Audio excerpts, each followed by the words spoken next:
Our guest in the Fast Lane today is a real treat for me, as I'm sure he will be for many others. He's an absolute legend of Kiwi sport who achieved massive success here in Australia and the UK. He took the Kiwis, Queensland, Wigan and other rugby league teams to numerous titles in the 80s and 90s.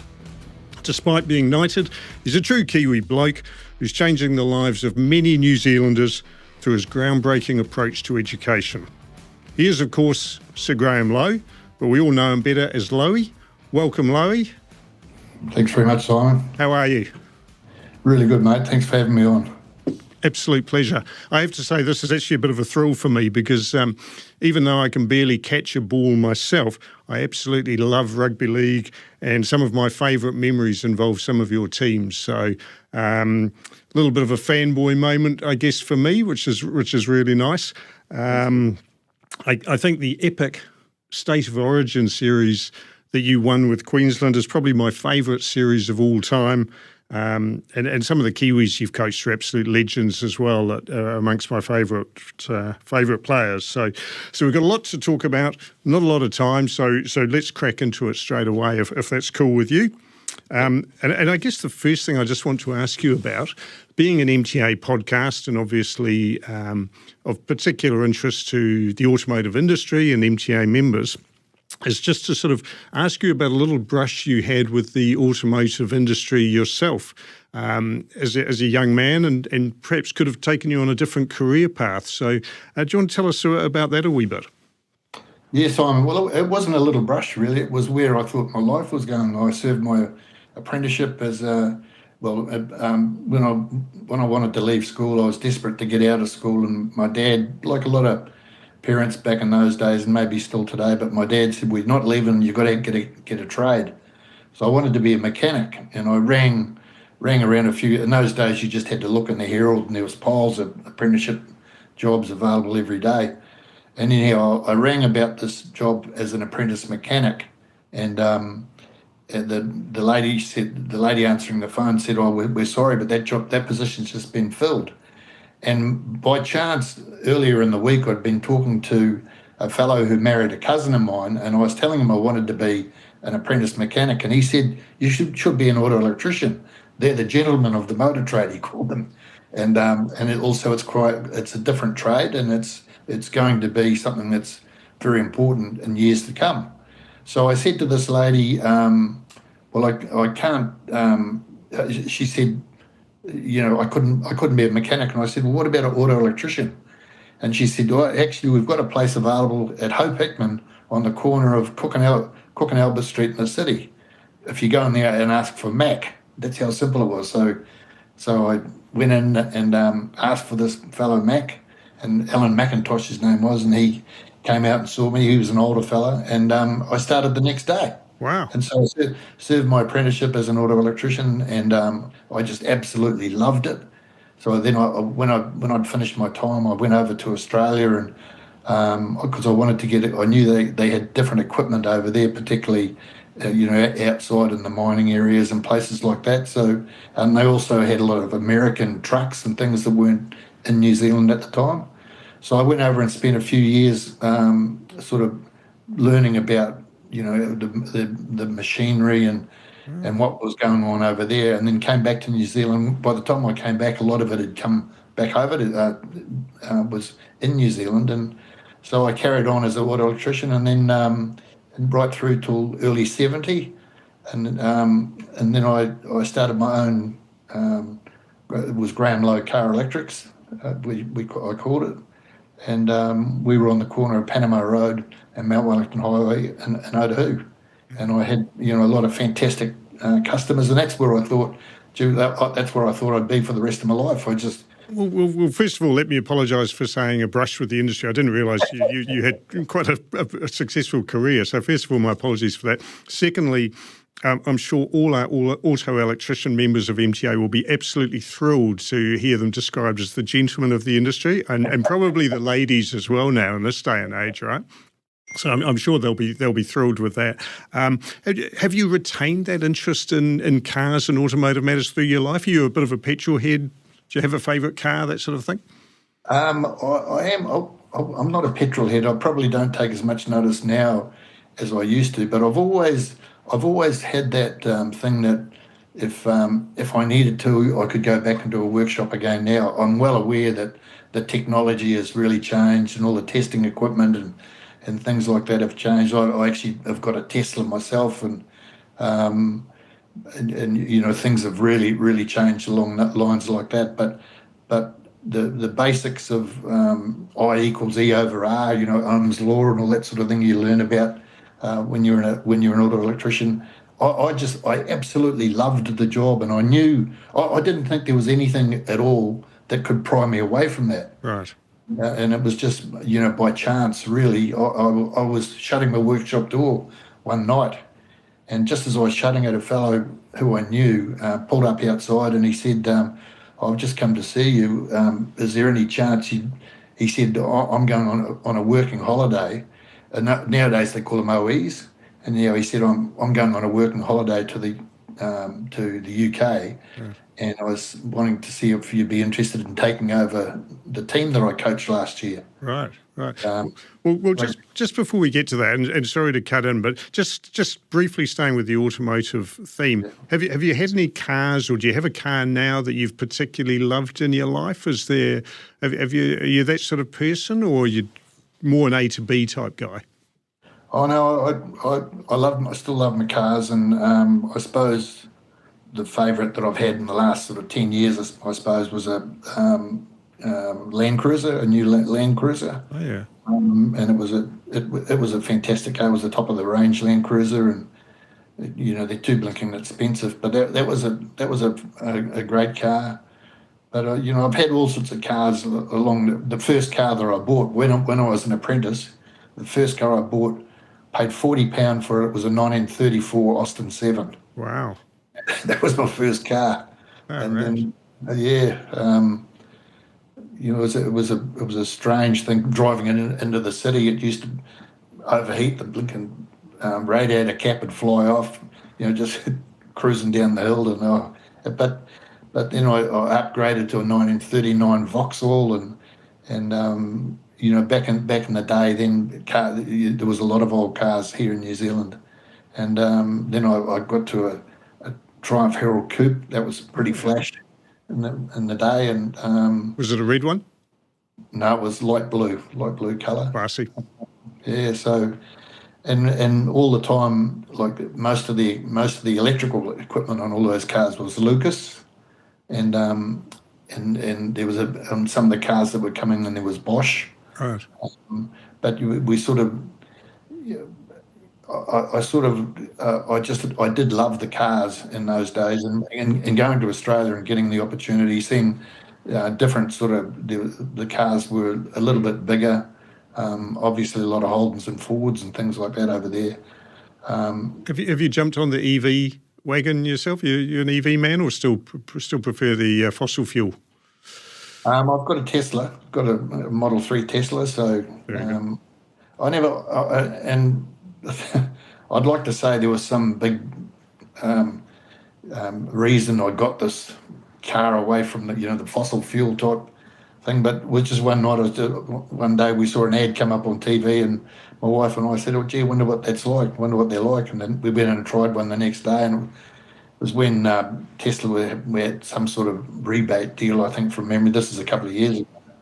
But just I couldn't believe what the car was like when I started driving. It was just really, I don't think I've driven all sorts of different cars, and for handling, and you know, for acceleration and braking and safety and all those things that you need nowadays. You know, it's pretty hard to go past those Teslas. They're fantastic. Fantastic. All right. No, that's cool. All right. Well, we'll collect the cheque from Tesla later for that endorsement. That was some great free publicity for them. But no, fair enough indeed. Let's pick up the story again from where you were before. And sorry to cut you off at that point. And obviously, sport and rugby league in particular has been a massive part of your life. And you were a pretty handy player yourself in your younger days, weren't you? I don't know if this was the same time that you were running the auto electric business, or a little bit younger, but talk us through that evolution from being a handy player, promising player, and then the step into coaching. Well, I think my mother thought I was a really handy player. Right. The selectors didn't. So I was just like everyone who played. I just loved the game. But during my apprenticeship, if it wasn't for my boss or my bosses at the time, I probably wouldn't have been able to complete my apprenticeship, because during the footy season, it seemed when I think back now, it seemed that every Monday morning I was missing for a couple of hours because I was at the doctor's or the hospital or something, because something was sprained or knocked around from the footy over the weekend. So, but I knew early on that I was never going to be a great player, but I just loved it. I kept playing as long as I could, and it wasn't until not long before I started my business I stopped playing, because I just couldn't afford to get hurt. And I had no intention of being a coach. It wasn't even on the radar. It was just this fellow calling into the workshop one night as I was shutting the door and asking me if I'd considered coaching that. It was called the Odu 8th grade. The youngest was about 14 years old. The eldest was just turned 16. That was the age group that they were in. And so I thought, gee whiz, it was something just out of the blue. So I said, can you just give me a night to think about it? So anyhow, I thought about it overnight, and then I thought, so I rang him up and said, I'll do it.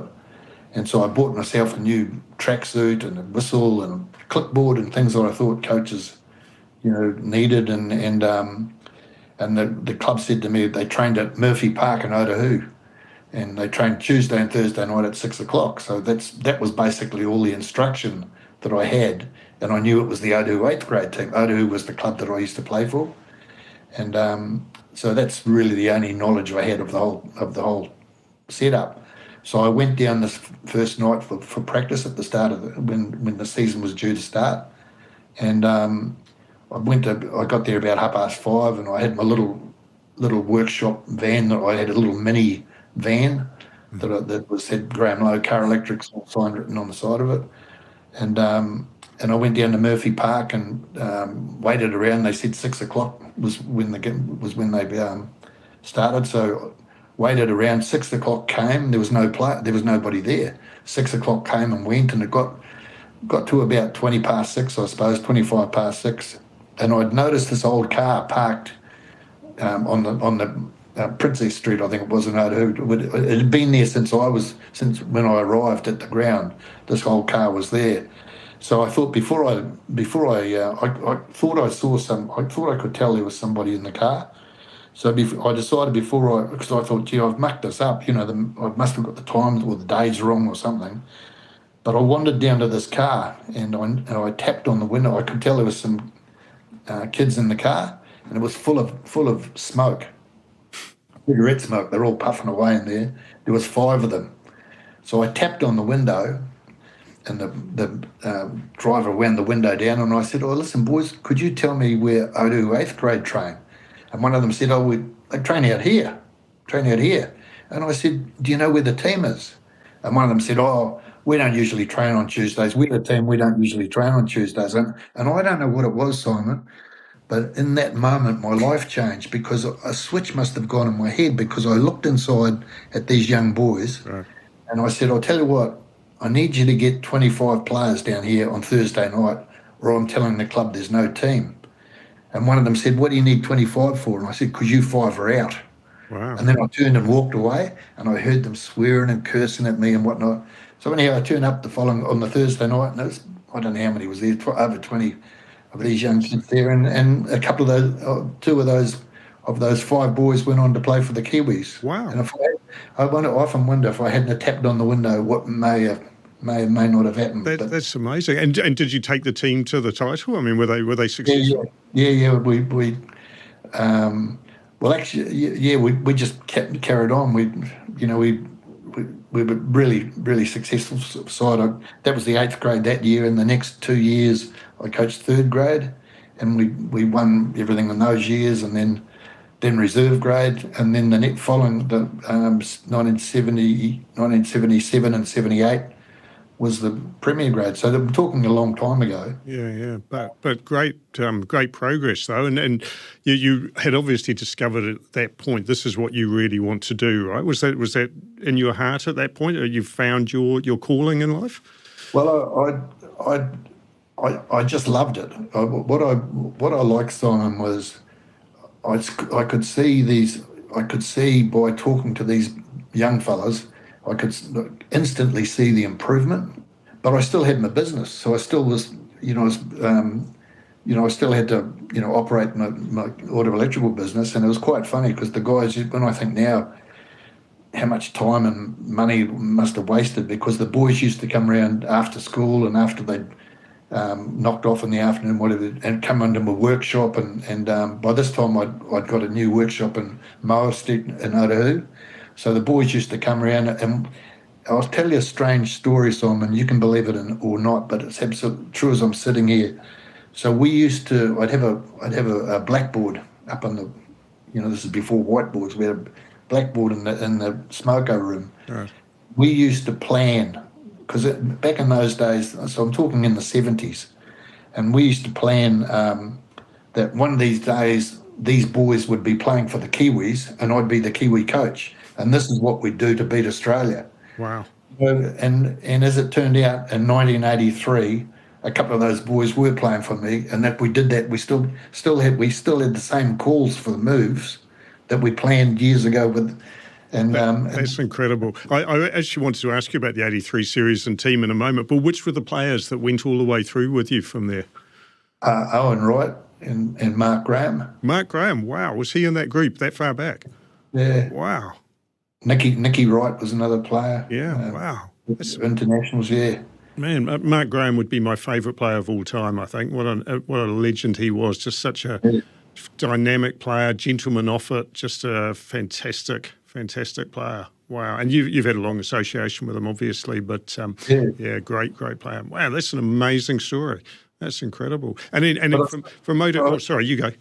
So I was still, I'm still an auto electrician. I'm still as an auto electrician, and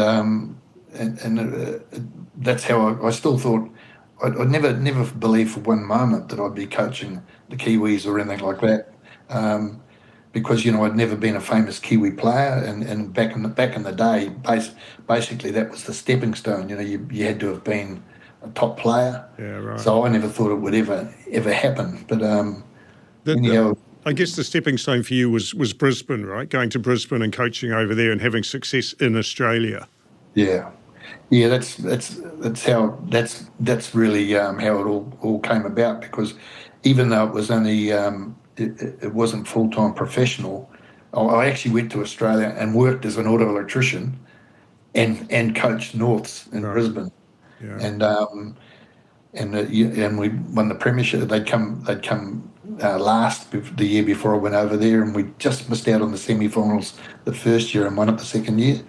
But I was also worked as an auto electrician in those days as well. So it was just fantastic. And and I took Mark Graham over to Australia with me, and another boy from Otahu called Stan Napa. Okay. Who was a fantastic player, and one of Stan's sons was Dylan Napa, who had a great career with the Roosters. Yeah. And then went over and played in the UK, and he was a good player as well.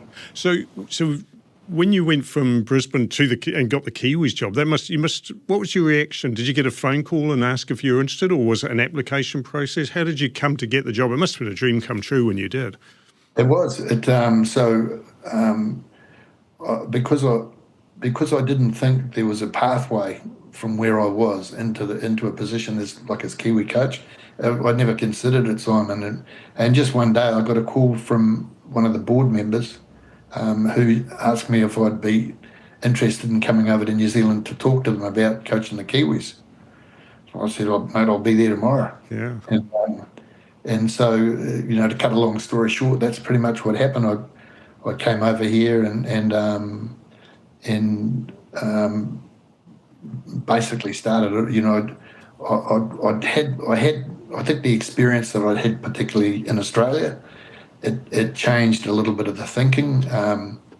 it also, by that time, I'd been in contact, because when I first started coaching a number of years before, back with Otahu, with the kids, with the young fellas at the 8th grade, I thought, what do you do as a coach? Because there was, there's plenty of coaches are fantastic people, because the volunteer community coach, they're just fantastic people, and they offer a lot of solutions to social challenges and whatnot throughout the country as well, because every Tuesday and Thursday night, these coaches of netball and cricket, and rugby and league and all that, they have the kids in the palm of their hand, and they're not only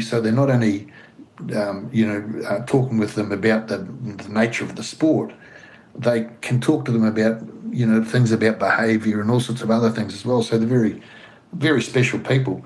So I thought, what do you actually do? So what I did personally is I wrote a letter to all the big sporting organisations around the world. I wrote like to Real Madrid, I wrote to Australian cricket, I wrote to the Dallas Cowboys, I wrote to Canadian ice hockey, I wrote to Liverpool soccer, all the names that I could think of, and I wrote a letter. Basically, the letter was, my name's Graham Lowe, I coach Otahu 8th grade, what should I do? That was basically the letter. Wow. And to my absolute, so when I wrote that letter, that was 1973, that was the year I started coaching. And I don't know, I can't remember now how many months later, but I get a call, the envelope arrives in my letterbox, and in the corner it said Dallas Cowboys. I opened it up, and it was a letter from Tom Landry, the Dallas Cowboys coach. He may not have written it, it didn't matter, I still had this letter. But the thing is, Simon, from that time on, I then kept in regular contact, both on the phone and by writing letters, with Tom Landry from the Dallas Cowboys. That's incredible. And so he was basically with me on my journey for 10 years nearly, because that was from 1973. And in 1983, I was coaching the Kiwis and we beat Australia at Lang Park. Indeed.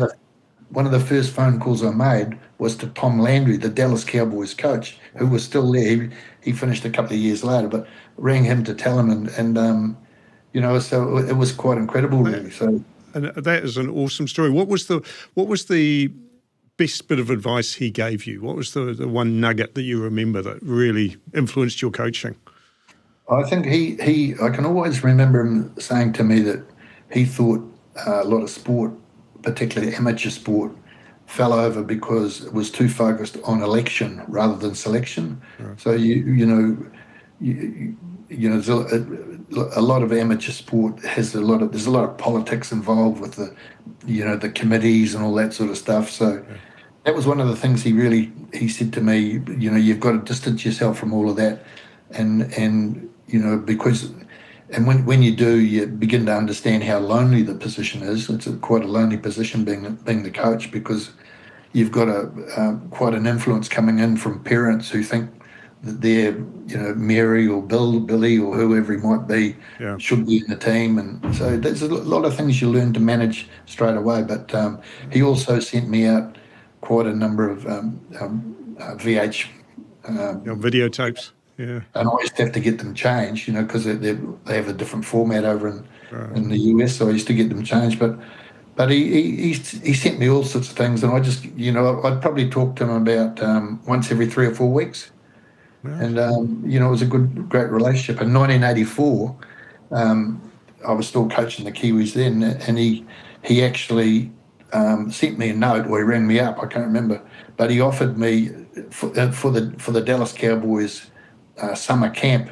Right. He offered me a role if I wanted to come over for 3 or 4 weeks to their summer camp. Fantastic. But as it turned out, the Kiwis we were playing here in New Zealand, Great Britain, and New Zealand hadn't beaten Great Britain in a home series here, and I wanted to make a bird of doing that. Yeah. And so I had to, even though it was a unbelievable and tempting thing to go over just for a couple of weeks to experience the American thing with the Dallas Cowboys, I chose to go to Great Britain and have a look at some of the club football to get an idea of what we'd be up against. So. Which is, I'm sure he understood, and it's a fair call. And let's just talk about 1983 and that era. And I went back and refreshed my memory of some of the players in the team back then, and the quality is just unbelievable. I mean, as well as Mark Graham, you've got Olsen Philippina, Dean Bell, James Luluai, Hugh McGann, the Sorensens and the Tamatis.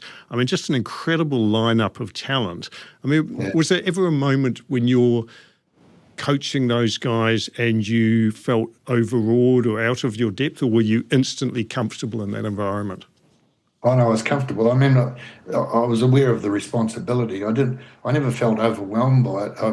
I suppose the time where you do feel that maybe overwhelmed is not quite the word, but I suppose anybody, when you're in a position where you've got the responsibility of New Zealand, you feel like the whole, you've got the weight of the whole game, or the country on your shoulders. Yeah. I suppose most have been in that position with whatever sport might be. There is a little bit of that, but you just have, you've got to just focus your mind on what you're doing and don't let that affect you. So I was lucky with all those players you mentioned. I mainly let them know what my dream was, and most times I didn't think they'd actually achieved or gone to the level that they were capable of. And so I, just tried to work on getting them all to the potential that I thought they might be. No disrespect to any of the players that went before them or after them, but do you think that was probably the greatest collection of talent New Zealand Rugby League's ever had in the Kiwis? Oh, I couldn't say that, Simon. That would be too disrespectful. But I certainly. It was a great group of players, and they played for one another. They certainly played for me, and they played for the game and for the country as well. But when I look now, particularly the way the game's set up, with the Warriors and the fantastic depth they've got, and also the number of New Zealand players playing for other clubs. That New Zealand's got depth now like they've never had before. Sure. Back in those days that we've been talking about, like that 80s and 70s and 80s and even into the early 90s, if you lost one or two key players, like for example, if Mark Graham got hurt and wasn't able to happen, yeah, that was a big hole in your team. A great group of players, but also a great group of personalities. I mean, you had people like Olsen Philippina and working on the garbage trucks and wearing his Kiwis jersey under his Balmain jersey, and all those stories that you'd have about great personalities in the team. Do you think the personalities have got a bit lost over time with the modern player? I mean, there's a lot more focus, I guess, on developing their brand and that sort of thing. But do we still have the big personalities in the game that we used to have in the 80s, do you think?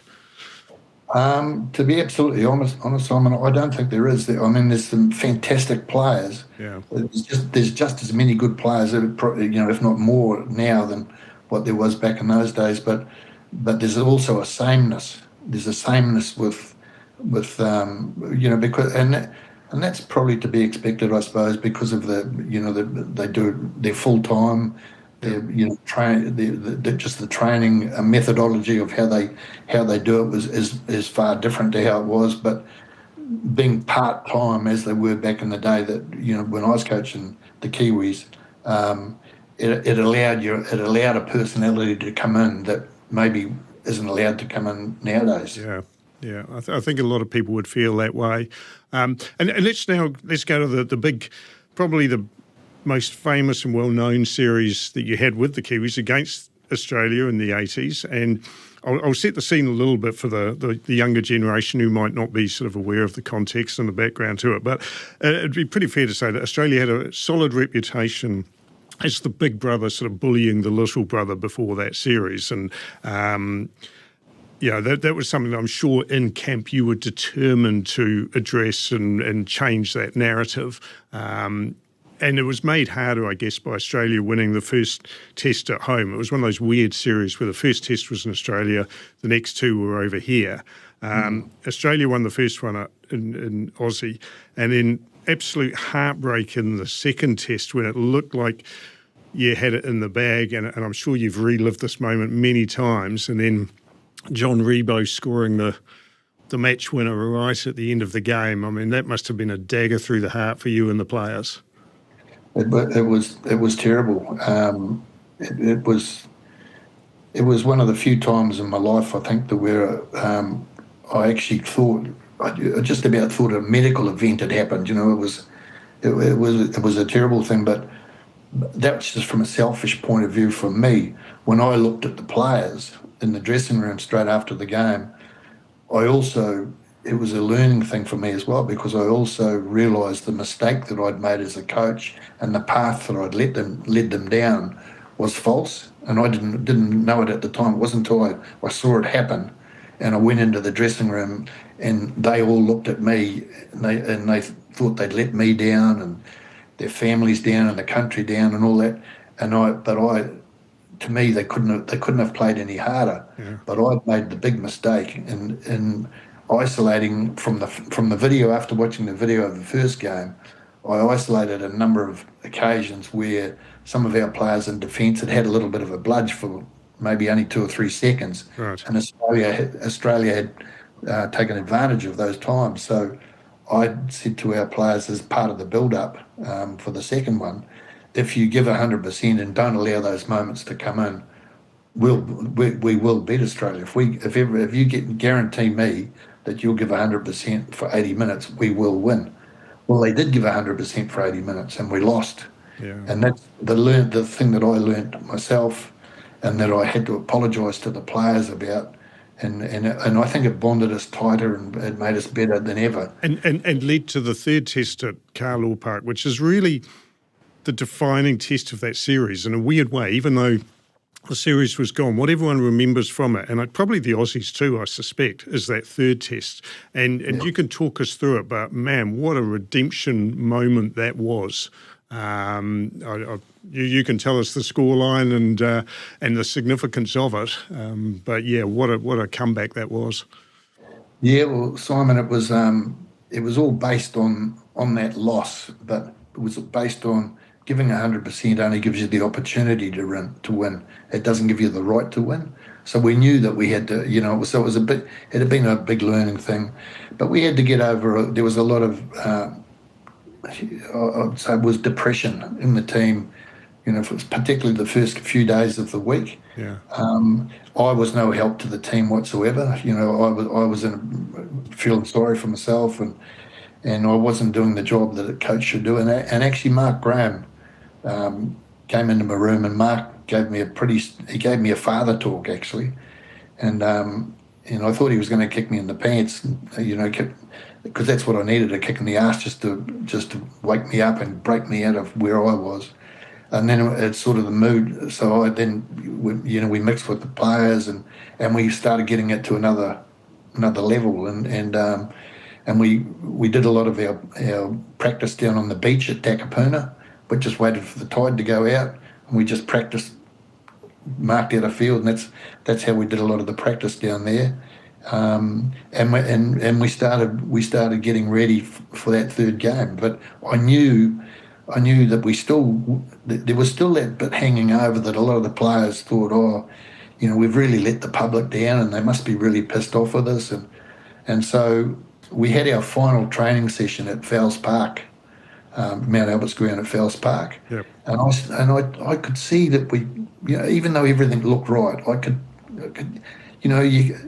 when you're in that zone, you can sort of smell it if it's not right. I knew something wasn't right. So while the players were just finishing off training, I went up to the club rooms at Mount Albert, and I rang a couple of the radio stations, and I said, I'm going to bring the team down to Quay Street, down to the ferry buildings, and I want them to walk up.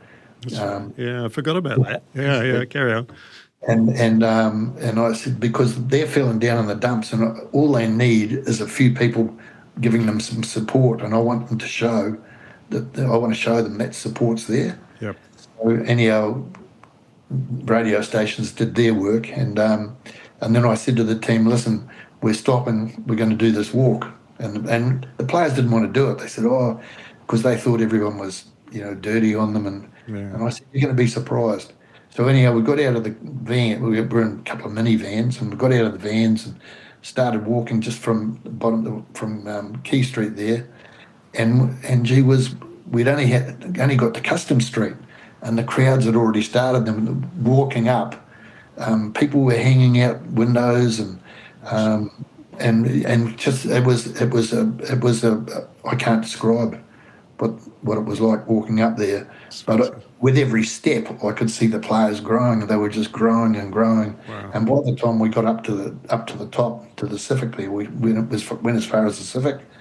By the time we got up there, I don't care who we were playing, what we were playing, anybody in the world, I knew we were going to win it.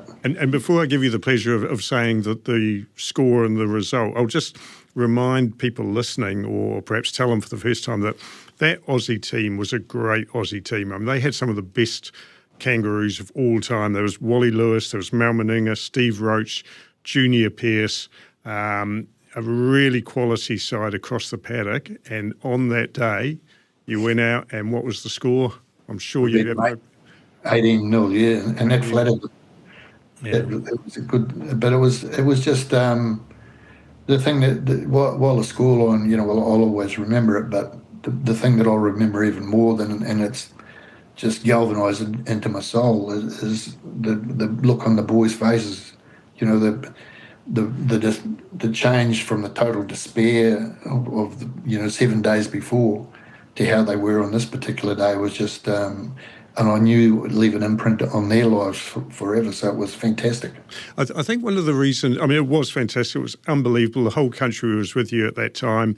And league was very much the poor cousin to rugby at that point too, right? So that was a real transformational moment for the game, not just the team and yourself. That was a huge step up for rugby league. And in many ways, the success in later years and decades started at that point because it just inspired a generation of other players and people to take an interest in the game. Yeah, it was. I sort of want to be careful with what I say because it was. I think it was a turning point in many ways, particularly with the media because the majority of the media were rugby union driven, and then fair enough. That's the national sport of the country.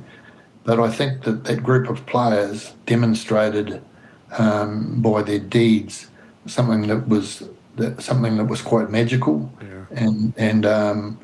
and they did it with class and style. Yeah. And I think people warmed to you personally because you were such a heart on your sleeve person. There was the stories about you breaking your teeth, from the tension watching a match and all that, which I assume was true, right? That's not just sort of myth that's grown up. And I think people really responded to that. And you as a coach, you weren't the sort of stony face sitting in the stands. You were riding every moment. Have you always been that way? You're a heart on the sleeve, emotional kind of guy? Oh, well, yeah, I think you have to be yourself because everyone else is taken on. And in coaching, I think there's a lot of fashion. A lot of coaches follow what they see other coaches doing, but I always just did it my way. And particularly, footballers are not given credit in some ways with what they can sense. They're only judged by their football deeds. Yeah. But footballers can smell you out just like that if you're not genuine with them, and so the players were never in any doubt on exactly how I felt, whether I was happy or whether I was pissed off or whether I was disappointed or so I never tried to hide who I actually was. There's a lot more we could talk about in your career with the Kiwis and with Wigan and Manly, but I know you're a very busy man, and I don't want to take up too much of your time because we're on the clock a little bit. So with all respect to your successes with those teams, it would be great if we could just talk about your time with Queensland a bit, because I know we want to talk about what you're doing now and some of the work you've been involved with since. And if we could just talk about that epic State of Origin series, your first one in charge I'm thinking of here, and what a absolute battle that was throughout the whole series. I actually remember watching the whole Mark Geyer Wally Lewis bust up. I was on the couch with my mum, who was this very proper posh English lady, and she was jumping out of her chair in outrage at Mark Geyer. She loved every moment of that. And for those who haven't seen it, please look it up on YouTube. Not just that moment, but the highlights of the whole series. Absolute intensity. How does winning that series rank for you in terms of your achievements, taking Queensland to the title? I think that, Simon, I'm a proud Kiwi and representing a country and getting, if you can get the results, for your country, it's fantastic. But really, I was doing it for someone else's state. Even though I love it over in Queensland, I've lived a lot there. I'm a Kiwi, so I was well aware of the responsibility that I carried and the history and tradition and all that sort of stuff. I was at the very first State of Origin game in 1980, so I think that it's got to be, when I think, when I sort of reflect on some of the different times and with what was going on at the time, particularly, I was really having a lot of health issues that had started to come into my life and affect what I was doing, and I was lucky to even be there half the time. I think it's got to be up there as the pinnacle, really, Simon. And to me, Wayne Goss, the Premier, they had a conference and made me an honorary Queenslander and all that sort of stuff. And again, for people who perhaps weren't so familiar with State of Origin in those days, it was a little bit like the Kiwis Australia thing. New South Wales had a long history of serving it to Queensland, and Queensland was very much the little brother in New South Wales's eyes, and it was almost a little bit of a contemptuous relationship, wasn't it? New South Wales almost expected to roll up and win these big games, and I think that really stuck in the throat of Queenslanders, didn't it? There was a real point to prove when amongst all the Queensland side. And one thing that amazes me looking back, again, I did a little bit of homework, and for all of those 3 games, each of which was an absolute arm wrestle, the same team. I don't think you made a single change to the 13 throughout that whole series, which is incredible now. Yeah, it is. The players, the players are an incredible bunch of people, really, because they a lot of them are playing in quite distressed conditions, physically, but they try and hide it from you, because they don't want to be replaced. But I think it really proved to me what coaching is, that coaching is not a science, it's an art. Science backs it all up, but the actual coaching is an art. And I think that really, those views that I had about that sort of thing really hardened up in my thinking back in those days as well. But no, that was just tremendous. I mean, every single moment of it, the bit you talk about with Mark and Mark Geyer and Wally Lewis. The funny thing about that historic or that famous clash, you see them chest to chest on the field, and pouring rain, and Benny Elias is sort of in the background, and Benny had blood pouring out of his head from he'd had a head clash, and he'd been up. His mum had come down to the fence, and Benny had gone over, and she'd give him a hug.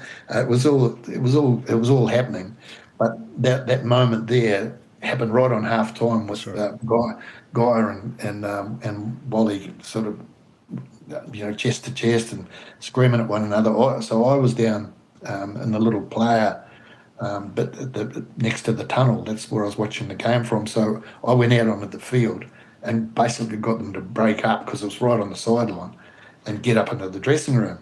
So all the players had exited and gone out into their dressing rooms. New South Wales was on the left and we were on the right, going up the tunnel.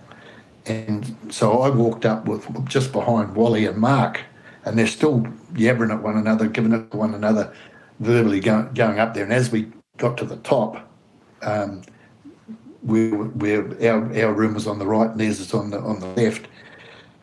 I'm trying to break them up, and I said to Wally, get in the dressing room. I might have said it a little bit coarser than that. Yeah. But and then so Mark said something to me, I said something to him, and a red mist came over me. So I went to have a swing at Mark Geyer. This is in the blinking tunnel. And Mark could see what was happening, so he has a swing at me. Wally grabbed me by the back of the collar and pulled me out of the way, so nothing happened. No one touched anyone. So Mark gets put into his dressing room, So I go into our dressing room, and then I had to say, calm down, fellas. You've got to. Oh, That's incredible. And for people who don't know, Mark Geyer would be, 6'4", and incredibly broad shoulders, a real tank of a man. So, wow, that would have been an interesting matchup. Because you were more the Wally Lewis height, right? Yeah, wow. What a series. Very quickly, but just on that series, one last quick question before we move on. But what was your take on Wally? Because, I mean, he was a man that Kiwis were kind of fascinated with, New Zealanders were fascinated with. There was obviously a love-hate thing there when he was in the green and gold, but you got to know him pretty well. You obviously coached him at Queensland. And so what was your take on Wally in the end? Good bloke? Oh, a fantastic guy. He's one of the best people that I know, that I've ever met. He's one of the few players that could totally dominate a game and totally change the direction of a game. Such skill, but he had a toughness about him. He was really tough. Really, he not only had all those silky skills, he had a toughness about him on the field that was quite incredible, really. But just a fantastic man, a fantastic person. He's still a great friend of mine even to today, and I see him during the Origin series every year, and often in other bits and pieces beyond that as well. But no, a great fella and a close, personal, good friend. Oh, that's awesome. Well, I've always wondered, I always had this little theory that just a tiny little thing that gave him the edge was, he's quite for those that don't know Wally, quite a stocky guy, right? He's quite a sort of a bit of a barrel body. I don't think you'd be too offended by me saying that. And his jersey always was like a second skin on him. It was so tight. And I always thought that was part of the reason why he was so hard to tackle, is that nobody could get a grip on him. He was like this little solid tank pushing through the defensive line. And I always thought that tight jersey, that was part of his success. But yeah, well, he was like, he's 6 foot and over 15 stone. So, he's a big guy, and the main reason he couldn't get tackled because he was just so tough and so he was so explosive. Just the acceleration was incredible, wasn't it? Yeah. But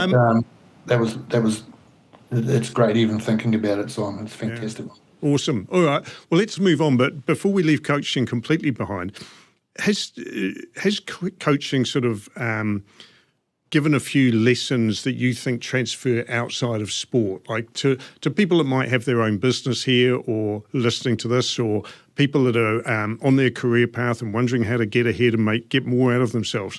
Are there lessons from coaching that you think apply to the business world and to personal growth?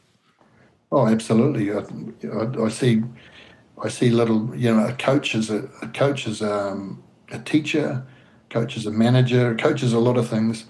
But I suppose, like management and like leaders and like foremen and things like that, some it comes easy to them. Some handle it quite. The ones that and some struggle with it. They might, and can be at any level. Can be at any level. I think that if you are one of the people that might be struggling with it, usually. The good ones do some research and try and improve themselves, but never be afraid to ask for help. Yeah. I think that's the big thing. And you see too, and sport's a great example because it's a reflection really of what we do in life and what we do in other things. And I think that there's plenty of examples of coaches who are struggling and don't get out of the rut they're in because they don't ask for it. They just try and, they think they are in a position that they have to be the one making the decision, making the call all the time, and they're reluctant to ask for help. And we can see the same thing happen in many businesses and things, and councils or governments or whatever. Leadership is leadership. Whatever jersey you're wearing or whatever uniform you're putting on, you've got to put a leader as a person who people look forward to come up with the plan and install everyone's in the proper position and getting the most effect for whatever skill they might have. So there's a lot of things involved, but I do think the most important thing is be yourself because everybody else is taken. Yeah, very good advice. you've got to look inside your own, what your strength is and what you believe in. And if you find you're struggling, be honest with yourself, be honest with your team. And, quite often the answer is in the team. So you can look for the solution just by asking for feedback. Yeah, yeah. Tell us about your work now with the Lowie Foundation, and the work that you're doing with people who have challenges with literacy and numeracy. And you've worked with young Kiwis, and you've worked with prison inmates, and it's without wanting to preempt, but it's linked to sport to find success in that field. So tell us about that. Well, I believe that I could see quite early on in the piece that sport had its own language. And once I started sort of, I suppose it was sort of once I got to Australia and coaching Norths over there, when I started to think, gee whiz, this is what I want to do. This is, I'm actually going to be a full-time coach, because that's when I started to become full-time in those days. But I thought sport offers a language that's quite unique, because you can see countries around the world that are in all sorts of conflict, and yet they'll play a game of tennis against one another, or they'll play soccer against one another, or they'll play what. So sport has a platform that I think provides a language that people can understand. So once I'd retired, I'd sort of, these things started forming in my mind. And I was also at that period starting to have a lot of health issues. I'd had heart attacks, and I'd had, brain hemorrhage, and really, really serious life-threatening things. And so it made me, I think, looking back on it, Simon, in many ways, coaching and the language of sport actually helped me through it. So once I got to the stage where I had to stop coaching because of my health, it was quite a difficult thing to cope with, because at that stage I was only in my 40s, and I was coaching Manly in Sydney, and I was coaching Queensland still at the time. And I thought that's what I'd be doing forever. Anyhow, these strokes and bits and pieces started happening, and I had to step out of it. So I was quite angry in myself for a while. I was quite bitter, and it was hard to explain. And I've sort of blotted a lot of it out of my memory now. But it probably took me a couple of years to come right, to get my head in the right space. And then I started thinking about all the fantastic players that had played for me, many who had come from really difficult and distressed and underprivileged backgrounds. They'd really sport had got them, helped them through. So I thought, I want to, if I can, those areas that they've come from, I want to try and use what I've learned in sport to provide other opportunities.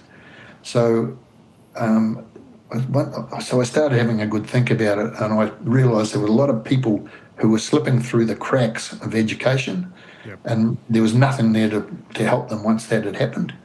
So I thought, there's a different way to learn, because I knew more from myself.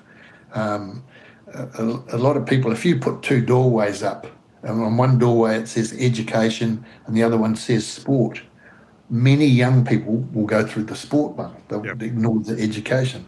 So what I did was I put sport there, but then I had a U-turn behind it that went into education, because I'd realised that I'd had, in a strange way, I'd discovered these 12 principles which were at the core of all the coaching that I'd been doing. There were these 12 things that were always there. And so with some help from some educationalists and people who understood what I was trying to get at, we decided to go to an area that was disadvantaged, and get a group of young people and put them through what was at that stage NCA level 2 literacy and numeracy. But using my 12 principles, the tutors would weave the literacy and numeracy through those principles and just see what happens. So anyhow, with the collaboration and help from the police up in the far north in Kaitaia, and Kaitaia College and North Tech, we used their tutors. We got 20 young kids that were, youngest was 16, I think, from memory, 16 to about 18. And the tutors from North Tech, I sort of got them to understand what I was on about with these principles. And there were a lot of naysayers. A lot of people thought, "Oh, this will never work."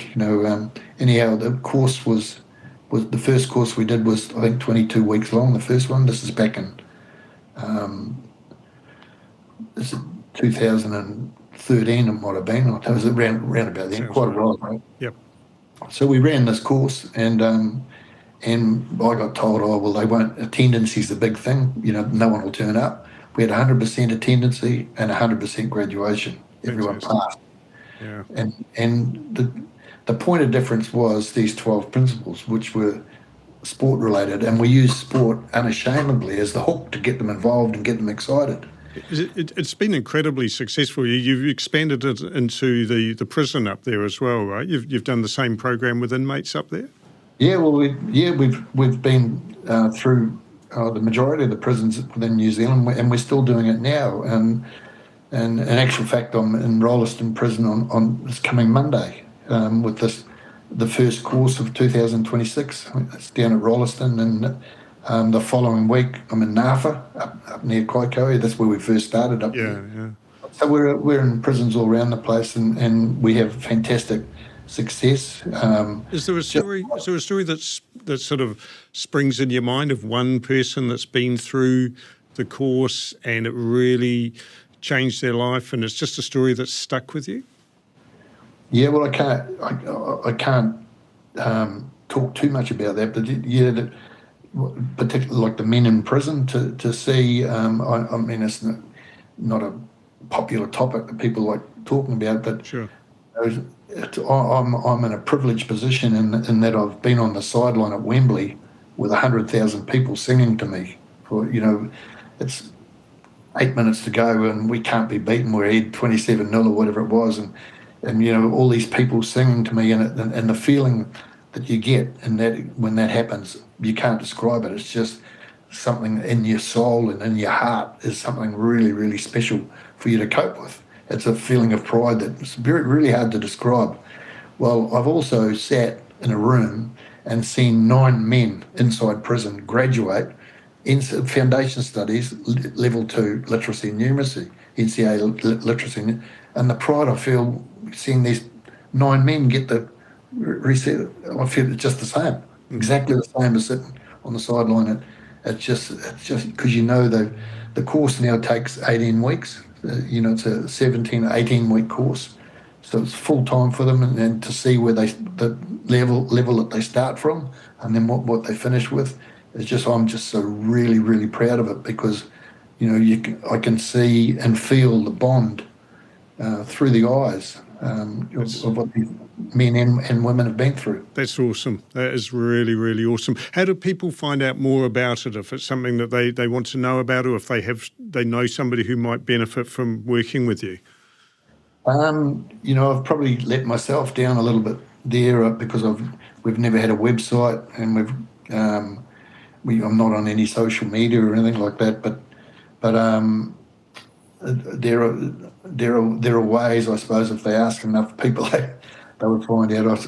I'm 80 years old this year, so I've got no intention of stopping. But I know I'm at the stage where I want to go to something else, so I want to extend it. And I actually, if I got granted a wish, it would be that these 12 principles that I have from my coaching, that I can childrenify them, bring them down into children's language and terminology, and maybe have a children's hero, and get them in all primary schools, because they're so simple in what they are, but they're important because they don't only cover, they cover all sorts of things. The first one is a plan, and you have to have a plan with whatever you do. The second one is about what is a winning team. So what does a winning team actually mean, or what does a good family mean? What does a good business mean? What does it? So a good business, is that something that does it mean you have more market share than the rest, or if you're in sport, does it mean your team gets more points than the opposition on the scoreboard? I actually personally think that's the easy part. I think the easy part in sport is to get more points than the opposition. The hard part, the real hard part, is developing the persistence and the pride and the teamwork and the humility. Those sort of values, they take a long time for people to grasp and understand the importance of at times. So I think the points on the board are they're just the easy things. It's the pride and persistence and teamwork and things like that. They're the virtues that really count and show us what a winning team or a good organisation or a happy family, what they actually are. Yeah, well, I certainly had a read of them, and I thought that they had a very wide application beyond the work you're doing, and certainly amongst in all schools, like you say, I think, and families too. I actually thought there was a lot of very good advice in there for families. Are you happy if anybody who's interested in more information gets in touch with me and I can pass on their details to you or something like that? Are you happy with that? Yeah, of course, yeah. I haven't got a magic wand or anything like that, and I can't turn a cat into a dog, but I can, I've really come to understand and accept and believe that the old-fashioned values are still the most important thing, and those old-fashioned values were right at the core of all my coaching. I was leaving. I had an operation on my brain, and I had a brain hemorrhage, and I'm lucky to survive from it, and I'd been in a coma, an induced coma for a long time. And anyhow, we were leaving the hospital, and it was at the Royal North Shore Hospital in Sydney, and I wanted just to go down to the nurses' station to thank them, because I've been in a coma for a couple of months, and think, what do they do? What do people do when you're in a coma? How do nurses, how do they keep you going? So before I left the ward, I just wanted to go and thank these nurses, and I wandered down. There's 3 or 4 of these young nurses just sitting at this little station in the ward there, and I went to say thank you to them. And as I went to say thank you, I broke down and I started crying like a big sook. And I thought, gee whiz, surely there's got to be something else to say. Like when we finish this, we say thank you. Or if I give you a cup of tea, you say thank you. Or if I give you a chair or something, you say thank you. These people had saved my life, and all I could think of was thank you. And it made me realise that those old-fashioned values are always and always will be the most powerful thing. So if we can get our children in particular understanding how important thank you and please and all these old-fashioned values are the most important thing, and that's why they're really special to me. They're the heroes of my life. That one of the heroes, nurses, because they remind me of the old-fashioned values. So I suppose as I've gone through, I've gone from the hard edge of footy, you got to do this, and kicking people's ass to get them trying to do things and driving the heck out of them. I've come right through the other end now, and I understand and accept, and I know nothing will ever be more powerful with all the technology we've got and all the. I know my own twin boys, how smart. Luckily they got their mum's brains, but they're just so super smart, both of them. But all the things they're learning, I know will never beat saying please or saying thank you.